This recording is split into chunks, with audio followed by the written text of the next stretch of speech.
सांगतायत. आता नाना भाऊंनी सांगितलं त्या पुरोगामी महाराष्ट्राने पाहिलं की लहान बाळाला कुत्र्या मांजराने तोडलेलं आहे. त्याच्यामध्ये बीड जिल्ह्यातलं प्रकरण असेल, अनेक प्रकरणं असतील. या डॉक्टरवरती 302 चे गुन्हे दाखल करून यांना त्या ठिकाणी जामीन भेटला नाही पाहिजे. त्यांचं त्या ठिकाणी 6-6 महिने कोर्टामध्ये से देत नाही आयो. याच्यामध्ये सगळ्यात महत्त्वाची गोष्ट जे डॉक्टर याची तपासणी करतात, या विषयावरती अहवाल देतात, हे डॉक्टर मॅनेज होतात. अशा अनेक प्रकरण आहेत महाराष्ट्रामध्ये. माझा मंत्री महोदयांना स्पेसिफिक प्रश्न आहे, हे जे सील केलेले सोनोग्राफी मशीन आहेत ते तात्काळ जप्त केले जातील का? पहिला प्रश्न.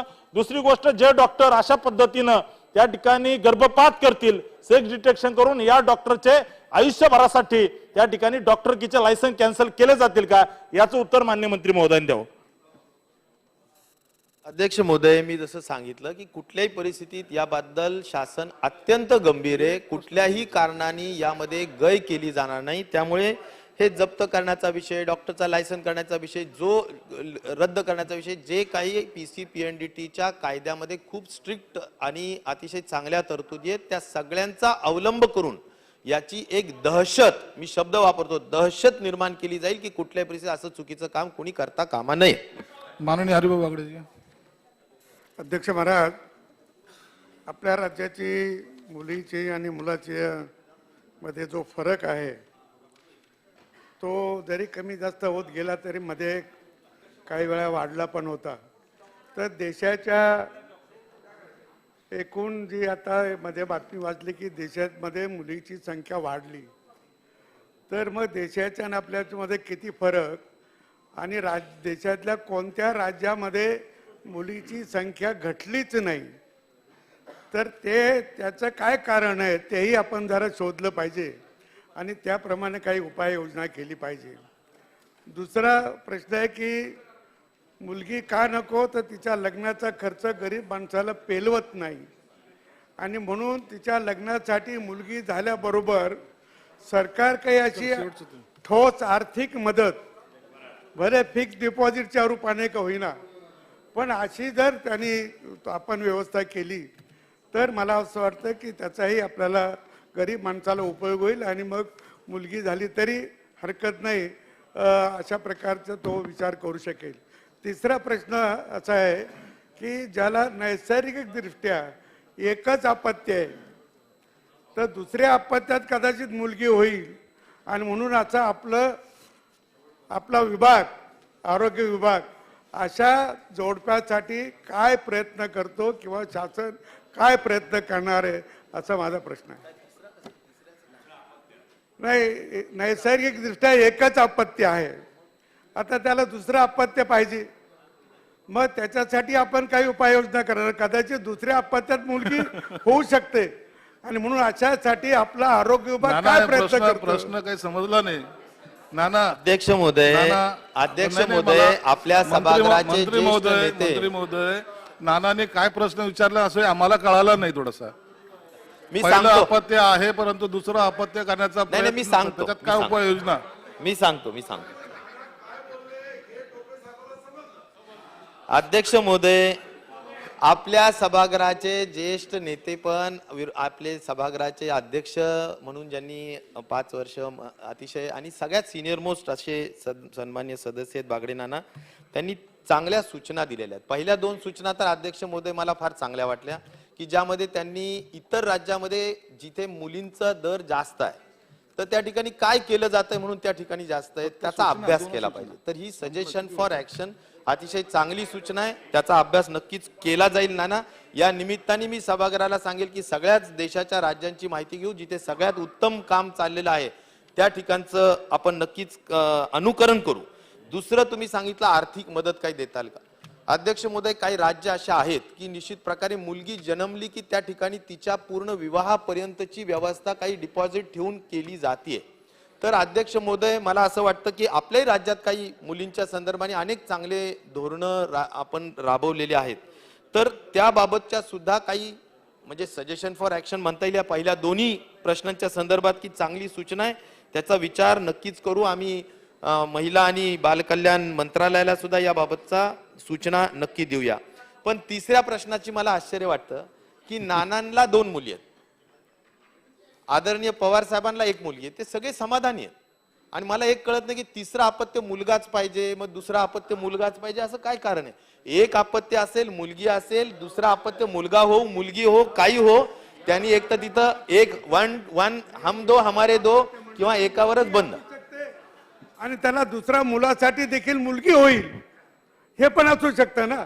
असं का समजतात मुलगाच होईल म्हणून? सुद्धा तिथे त्यांनी फुल स्टॉप दिला पाहिजे. दुसऱ्या अपत्यासाठी मोठमोठ्या दवाखान्यामध्ये गरीब माणसंही प्रयत्न करतात, तिथं त्याचा खर्चही परवडत नाही. चालतं. तर महिलांना- शासनाच्या सागरजी, एक असा मिनिट. काही एखादा शेवटचा. विभाग आहे का? मला असं म्हणायचं विरोधी पक्ष नेत्यांनाही एकच मुलगी आहे.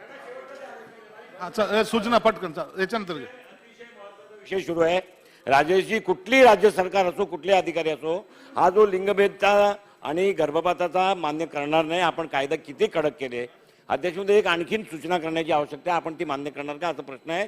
गर्भधारण झाल्याचा जो महिना असेल, ज्या महिन्यातून एखादी स्त्रीला गर्भधारण होतो तेव्हापासून त्याचं प्रत्येक महिन्याचं निदान म्हणजे त्याचं प्रत्येक महिन्याचं गर्भाचं मॉनिटरिंग सोनोग्राफी करून आपण तसा नियम केला तरच त्याला हॉस्पिटलमध्ये बाळंतपणा करण्याची परवानगी मिळेल.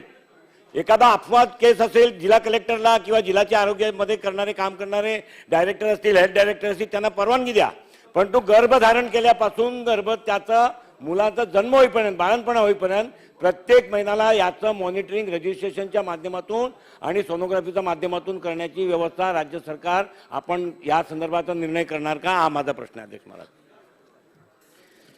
अध्यक्ष महोदय, केंद्र शासनाच्या सुद्धा आणि राज्य शासनाच्या सुद्धा या संदर्भात इतक्या अनेक योजना आहेत. जसं आता प्रधानमंत्री आपण ज्याला म्हणतो शॉर्ट मध्ये घ्या, 17 मिनिटं झाले त्या प्रश्नाला. सुकन्या योजना आहे किंवा डिलिव्हरीच्या संदर्भातल्या योजना आहे. अध्यक्ष महोदय, मी एक सांगेल की इन्फ्रास्ट्रक्चरच्या दृष्टिकोनातून सुद्धा जिल्हा स्तरावर स्त्री रुग्णालय प्रत्येक जिल्ह्यात असतं. MCH ऐका ना, mother and child care hospital सुद्धा अध्यक्ष महोदय प्रत्येक जिल्ह्यात असतं. आणि जे काही सन्मान्य सदस्य सागरजींनी फक्त सांगितलं एक त्या सूचना करा गोष्टी तुम्ही. निश्चित एक सूचना, प्रकारे शेवटची एक पूर्ण सूचना. केल्याच जात आहेत. आणखीन जास्त काळजीपूर्वक करण्याचा प्रयत्न आम्ही एक सूचना करू. फक्त शेवट.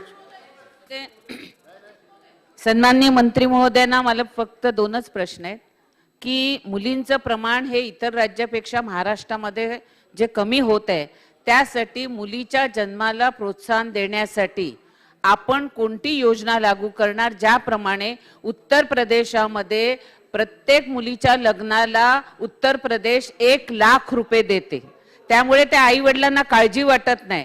तर महाराष्ट्रामध्ये सुद्धा मुलींच्या लग्नाला आपण आदरणीय दादांकडे हा प्रस्ताव ठेवून मुलीच्या जन्माला प्रोत्साहन देण्यासाठी आपण महाराष्ट्रामध्ये सुद्धा ही योजना लागू करणार का? आणि दुसरी गोष्ट की जसं केंद्र शासनाने सुकन्या समृद्धी योजना लागू केलेली आहे, त्याचप्रमाणे महाराष्ट्रामध्ये सुद्धा आपल्या महाराष्ट्राची वेगळी मुलीला प्रोत्साहन देण्याची योजना आपण लागू करतील का? अध्यक्ष महोदय, सूचना चांगल्या आहेत. Suggestion for action. प्रश्न क्रमांक 2, 41,204. अध्यक्ष महोदय, प्रश्न क्रमांक 41,204. अध्यक्ष महोदय छापल्या. अध्यक्ष महोदय, मंत्री महोदयांना आपल्या माध्यमातून मला विनंती आहे सगळं राजेश टोपन साहेबावरच आहे. की आपण कोविडच्या काळामध्ये किंवा आता सुद्धा राज्य शासनाच्या मंत्री म्हणून आरोग्य विभाग अतिशय सक्षमपणे आपण त्या ठिकाणी काम करतात. आणि माझी अपेक्षा होती की खरं तर या प्रश्नाच्या उत्तरामध्ये आपण सकारात्मक उत्तर त्या ठिकाणी द्याल. प्रश्नाच्या उत्तरामध्ये श्रेणीवर्धनाची आवश्यकता नियमानुसार निकषाप्रमाणे तपासून आपण करू अशा पद्धतीचं उत्तर दिलेले, अतिशय शॉर्ट उत्तर दिलेले. प्रश्न तेवढा मोठा गंभीर आहे. माझा स्पेसिफिक प्रश्न मंत्री महोदयांना आहे. मी याबद्दल बऱ्याच वेळेला त्यांना निवेदनं दिलेली आहेत, मीटिंग लावण्यासंदर्भात सुद्धा पत्रव्यवहार केलेला आहे. तर माझ्या मतदारसंघामधील भोर, वेल्ला आणि मुळशी ज्या ज्या ठिकाणी जिथं 50 कॉटचं बेड असेल, बेडचे हॉस्पिटल असेल तिथं 100चं श्रेणीवाढ, जिथं 30ची असेल तिथं 50ची श्रेणीवाढ ही तात्काळ आपण त्या ठिकाणी जाहीर करणार का? अध्यक्ष महोदय, तात्काळ करायला मला सगळ्यात आवडेल, परंतु त्या ठिकाणी जे काही मंत्रिमंडळाने आपण जे काही नॉर्म्स करण्यात आलेले आहेत की कुठे आपण काय करावं, तर अध्यक्ष महोदय या सगळ्या श्रेणीवर्धनाच्या संदर्भाने काही नॉर्म्स आहेत की साधारणपणे ग्रामीण रुग्णालय हे ग्रामीण रुग्णालय तालुक्याच्या ठिकाणी एक असायला हवं. अध्यक्ष महोदय, तालुकाचं हेडक्वार्टर जर का 50,000 लोकसंख्येपेक्षा जास्त असेल तर त्या ठिकाणी अध्यक्ष महोदय आपल्याला जर PSCs पण संख्या 5 पेक्षा जास्त असतील तर मग त्या ठिकाणी आपण अध्यक्ष महोदय दुसरं सुद्धा ग्रामीण रुग्णालय त्या ठिकाणी देतो किंवा मग श्रेणीवर्धन सुद्धा करतो. तर या सगळ्या संदर्भाने बेड ऑक्युपन्सी रेट म्हणजे समजा 30 आहेत तर त्या 30 मध्ये अध्यक्ष महोदय दररोज किती बेड्स ऑक्युपाईड आहेत त्याच्यावरून जर समजा 30 बेड्स आहेत आणि 40-50 लोक महिला आहेत किंवा लोक आहेत पेशंट्स आहेत आणि ते खाली झोपतायत तर अशा वेळेस आपल्याला नक्कीच वाटतं की श्रेणीवर्धन केलं पाहिजे. तर या संदर्भाने अध्यक्ष महोदय काही नियम केलेले आहेत की OPD किती असावी, साधारण 100 तरी पर डे असावी, जर ते खूप कमी असेल तर मग आपल्याला गरज आहे का, या सगळ्या संदर्भाने अध्यक्ष महोदय काही निकष त्या ठिकाणी करण्यात आलेले आहेत. परंतु सन्मान्य सदस्य श्री संग्राम थोपटेजी यांच्या विनंतीनुसार मी उद्या त्यांच्या या मतदारसंघाच्या विषयाच्या बाबतीत ज्याच्यामध्ये भोर 50 ते 100 असेल, वेल्ला 30 ते 50 असेल, मुळशीमध्ये पौड 30 ते 50 असेल, या संदर्भातले बैठक आम्ही लावण्यात येते. त्यातल्या पहिल्या 2 विषयाच्या बाबतीतला शासनाला प्रस्ताव प्राप्त झालेला आहे, परंतु मुळशीचा प्रस्ताव डेप्युटी डायरेक्टरकडे आहे. मी आताच येताना डेप्युटी डायरेक्टरला बोललोय की प्रस्ताव पाठवा, तो काय जो असेल पॉझिटिव्ह निगेटिव्ह मग येऊन इथे जर काही एखादी खरंच त्यांच्या संदर्भाने कारण त्यांचा खूप डोंगराळ भाग आहे, दूर दूर सगळ्या ह्या वस्ती आहेत आणि दुष्काळी पण भाग आहे, तर या सगळ्या परिस्थितीच्या अनुषंगाने काही जर विशेष बाब करायची असेल तर ती माननीय मुख्यमंत्री स्तरावर करता येऊ शकते.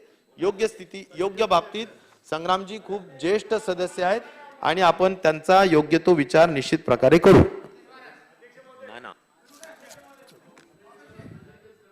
मंत्री महोदयांनी सांगितले, सकारात्मक उत्तर दिले, त्याबद्दल तुमचे मी मनापासून धन्यवाद मानतो. त्यांचा प्रश्न आहे, त्यांना प्रश्न असा आहे की आपण सांगितलं की तिथली रेग्युलर OPD किंवा कॉटचा वापर किती पद्धतीने होतोय, किती रुग्णसंख्या आहे यावरती आपण माहिती घेऊन करू असं सांगितलं.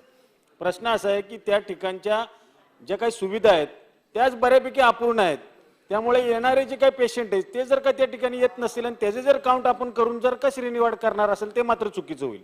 म्हणून माझी आपल्याला विनंती आहे, कोरोनाच्या काळामध्ये ज्या हॉस्पिटलमध्ये 100% क्षमतेने जी हॉस्पिटल चालली त्यावेळेला सुद्धा आम्ही मागणी करत होतो की कॉट वाढवा.